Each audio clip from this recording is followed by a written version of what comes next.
ఈ కూటమి ప్రభుత్వంలో చంద్రబాబు నాయుడు గారు ప్రకటించినటువంటి అంశాలతో కూడా సాక్షాత్తు ఏలూరు ఎంపీ గారిని ప్రచారంలో పక్కన పెట్టుకొని 100 రోజుల్లో డ్రగ్స్ రహిత రాష్ట్రం చేస్తాను, గంజాయిని, ఈ కొకైన్ని, ఇలాంటి మత్తు పదార్థాలు ఏ అయితే ఉన్నాయో వాటన్నిటిని కూడా నేను 100 రోజుల్లో వాటిని మొత్తాన్ని కూడా రద్దు చేపిస్తాను, కంట్రోల్ చేపిస్తానని చెప్పినటువంటి వ్యక్తి ఈరోజు మీ ఎంపీ సాక్షాత్తు మరి ఆయన పార్లమెంట్లో మరి ప్రాతినిధ్యం వహించేటటువంటి వ్యక్తి పట్టుబట్టి పాజిటివ్గా తేలితే ఇంతవరకు చర్యలు ఏదో నోటీస్ ఇచ్చామంటున్నారు.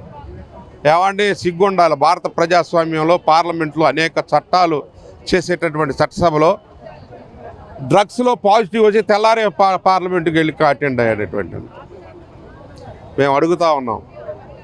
ఇది అపహాస్యం కాదా? పార్లమెంటరీ ప్రజాస్వామ్యాన్ని మీరు అపహాస్యం చేస్తున్నట్టు కాదా? చట్టాలను వైలేట్ చేసేటటువంటి వ్యక్తుల్ని, ఆ వ్యక్తులకి స్థానం ఉండవచ్చా? ఏలూరు ఎంపీ గారిని డైరెక్ట్గా అడుగుతున్నాం, మీకు నైతిక బాధ్యత ఉందా లేదా? మీరు పాజిటివ్గా తేలారా లేదా?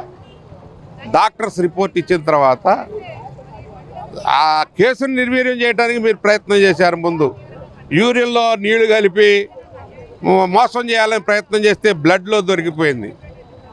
ఇది వాస్తవం అవునా కాదా అనేది చంద్రబాబు నాయుడు గారు చెప్పాలి.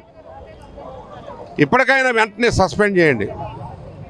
ఈ ప్రజాస్వామ్యంలో ఎలాంటి ప్రజాప్రతినిధులకు తావులేదు. మనం ప్రకటించుకున్న డ్రగ్స్ రహిత భారతదేశంగా, డ్రగ్స్ రహిత ఆంధ్రప్రదేశ్గా తయారవ్వాలని చెప్పి ఆ రోజు జగన్మోహన్ రెడ్డి గారు తీవ్రంగా కృషి చేశారు.